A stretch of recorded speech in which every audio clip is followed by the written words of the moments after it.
ঢাকঢোল বাজিয়ে শোভাযাত্রা সহকারে মনোনয়নপত্র জমা দিল কালীগঞ্জের বিজেপি প্রার্থী।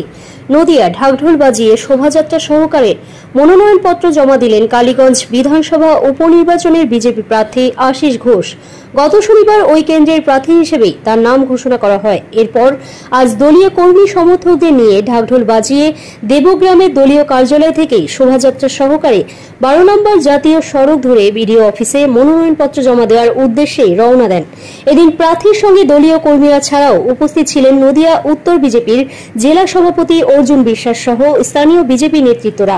কালীগঞ্জ বিধানসভা উপনির্বাচনে শেষ দিনে নমিনেশন পত্র জমা দিল বিজেপি প্রার্থী আশিস ঘোষ।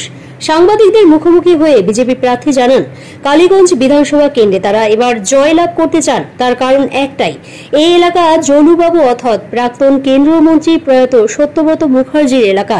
তাই একদিকে যেমন হিন্দুত্ব ভোট, অন্যদিকে সকল ধর্মের মানুষ তাদের আশীর্বাদ এবং দোয়া করবেন বলে জানান। সেই সাথে এবারের প্রথম কালীগঞ্জে বিজেপি খাতা খুলবে বলেও জানান বিজেপি প্রার্থী আশিস ঘোষ।